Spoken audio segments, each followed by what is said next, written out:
The 365 Pro Wrestling.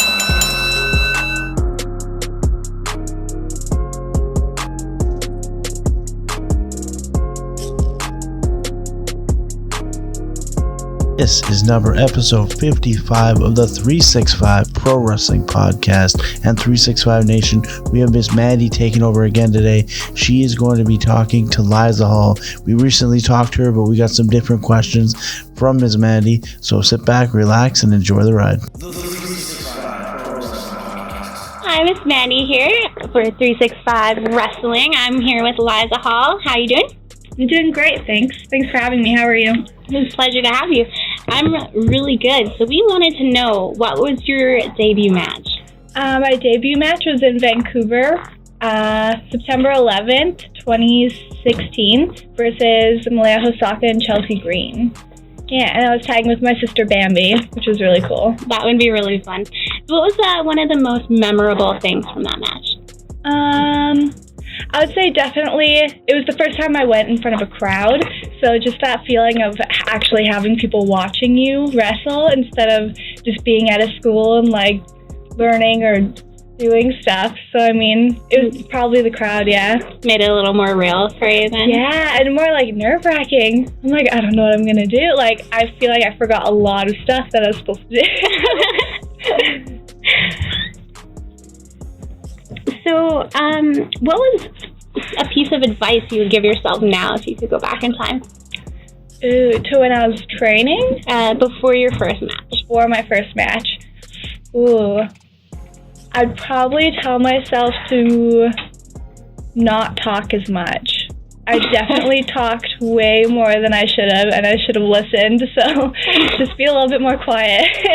That's really interesting. I've found a lot of people would say the opposite. Oh, really? That's really interesting that you had to tone it down a little bit in there.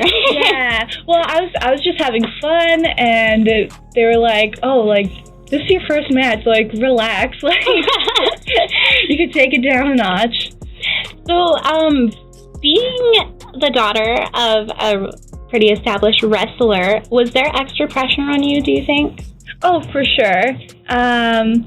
Growing up, I had like grown up around the wrestlers and they all knew me, and I had started like rolling around and bumping when I was like 9 or 10. So I mean, it was kind of a long process, but I definitely had more pressure because they're like, hey, like, we know you better be good, like, we expect you to be really good. Yeah.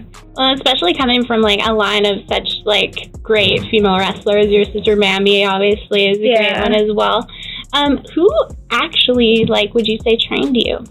I started my training with Michelle Starr, and halfway through, the great Kasaki started training with us, and then he became our full-time trainer. Last year I started training with Nicole Matthews and Artemis Spencer, which was really cool as well. That's awesome. So you probably got a lot of experience from different people, yeah. Getting knowledge from different places and different people is actually really cool, and it helps a lot. Perfect. Get a really well-rounded perspective that way. Yeah. So you do a lot of tag matches with your sister Bambi. I do. Who would you most like to tag with other than her? Ooh, right now, other than her... If you had to, obviously, because I don't want to, like... Yeah, we have such good chemistry when we're in there. Yeah. Ooh. Wow. It's a tough question. Yeah, it is. I don't even know how to answer that one. I don't know. All right. Sorry. No, that's all right. Sorry. So, my next question would be, do you prefer tag matches or solo matches? I really love tagging with my sister, but right now I'm more fighting myself through singles matches. I did the 3-1 Go tournament recently, and I had a lot of really good opponents who definitely made me step up my game. So right now I'm going to say singles matches. Yeah. Perfect. So it's kind of like you get to fly without your training wheels a little bit there. Yeah, for sure. I have to do it all myself, you know? And it makes you, like, work harder. Yeah. That's perfect. Probably makes it more exciting, too, like, knowing you did it yourself. Yeah.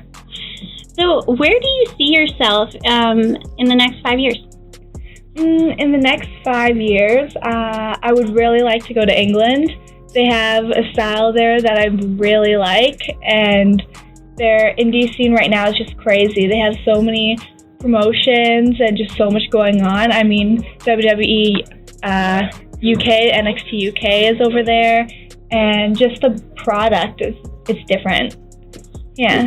Yeah, they're quite into their sports over there, so I'm sure it'd be really interesting wrestling in front of one of those crowds. Yeah, even the crowds were different. Like, they sing, like, they chant little songs and stuff like that for you, which is, like, crazy. That actually, I feel, matches your style quite a bit, because you're quite the clown in the ring. I'm a clown? You think I'm a clown in the ring? Well, to an extent. I mean, yeah, for sure. Today I was having fun. I was just being silly today. You definitely lay the smack down, but you're sassy about it, and I love it. So, if there is anyone that you haven't wrestled yet that you could wrestle, who would that be? I would really want to wrestle Artemis Spencer. He is one of, like, the best wrestlers in the Pacific Northwest right now, and I think if I got to wrestle him, I'd learn a lot from that match. Yeah. That's awesome. Perfect.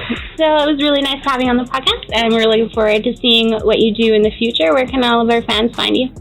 They can all find me at Liiza_Hall on both Instagram and Twitter, and then Facebook is the same thing, as well as my YouTube channel. Perfect. I have it all. It's pretty easy. Yeah.